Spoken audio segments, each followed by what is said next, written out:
Right now, without any notification, without any reason, your hand wants to reach for your phone. Why? The answer is darker than you think. The average person checks their phone 96 times a day. That's once every 10 minutes. And half of those checks? Triggered by absolutely nothing. You pick it up, there's nothing there. You put it back down.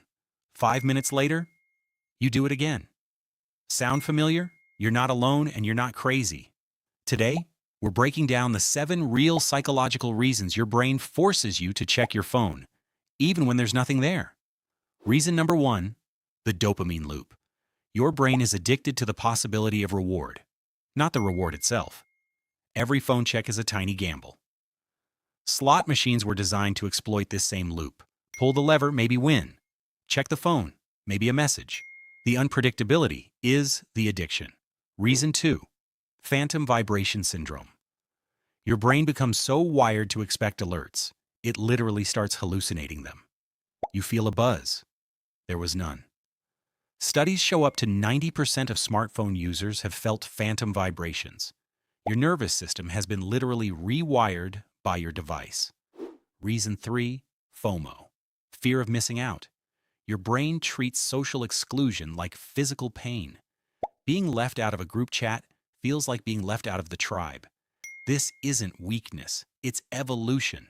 For 200,000 years, being excluded from your tribe meant death. That survival fear now fires every time your phone is silent. Reason 4, your phone is a comfort blanket. When you feel anxious, bored, or uncertain, your brain reaches for the phone to escape the discomfort. The problem? Every time you escape into the phone, your brain learns that discomfort can be avoided. Now anxiety triggers the phone. Automatically, unconsciously. Reason 5, variable reward schedules, designed by B.F. Skinner. The same psychology used to train pigeons, now used to keep you scrolling. Sometimes you get a like, sometimes you don't. That unpredictability creates compulsion. Apps are engineered to give you just enough reward to keep you coming back. Reason 6, the Zeigarnik effect. Your brain is obsessed with unfinished tasks, an unanswered message, an unread notification. It creates mental tension that only checking can release. That tiny red dot on your app icon isn't an accident. It's a Zeigarnik trigger, an open loop your brain desperately wants to close. Designers know exactly what they're doing. Reason 7, you've lost the ability to just exist. When silence or stillness feels uncomfortable, the phone becomes a reflex, not a choice. Every mindless check costs you 20 minutes of deep focus, not just the seconds you spend. Constant switching between your thoughts and the phone destroys concentration. Here's what the tech industry won't say out loud. This isn't a side effect. It was designed. Former employees from tech companies around the world have admitted this publicly. Your attention is the product. Every second your eyes spend on a screen is sold to advertisers. Your brain's weaknesses are features, not bugs. Compulsive checking raises your cortisol, the stress hormone. Even when you find nothing alarming, you are literally stressing your body by checking an empty inbox. Late-night checking suppresses melatonin production by up to 50%. Your brain stays in alert mode long after you put the phone down, meaning worse sleep every single night. Phubbing, phone snubbing, is now a clinical term. When you check your phone during a conversation, the person opposite you registers it as rejection every single time. Every mindless scroll through Instagram fires a comparison circuit in your brain. Without even noticing, you've measured your life against 40 curated highlight reels in 3 minutes. So, is this hopeless?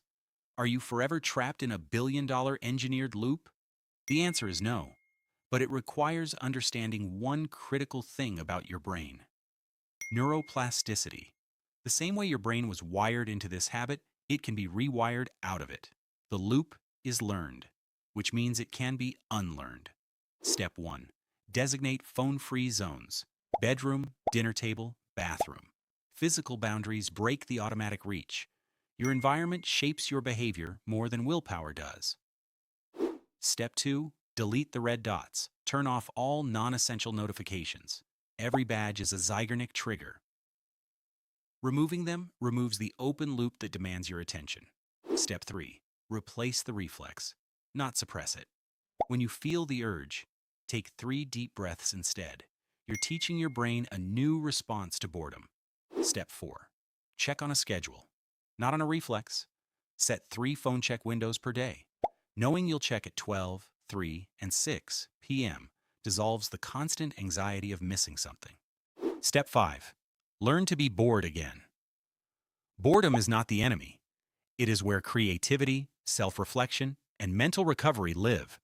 Let your mind wander without reaching for a device. Here's the real question nobody asks. What are you actually looking for when you reach for that phone? Connection? Validation? Escape? The answer will tell you everything. The phone is a symptom, not the disease. The disease is unmet human needs.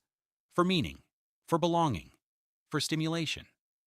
The device just exploits the hunger. Your phone is not your enemy, but it is a tool that has been sharpened specifically to exploit your psychology. Knowing that is the first step to taking your attention back. If this hit different, ask yourself, how many times did you check your phone while watching this video? Comment the number below. No judgment, just awareness. Subscribe if you want more content that makes you rethink the way you live. New video every week. See you in the next one. And maybe put the phone down for a bit.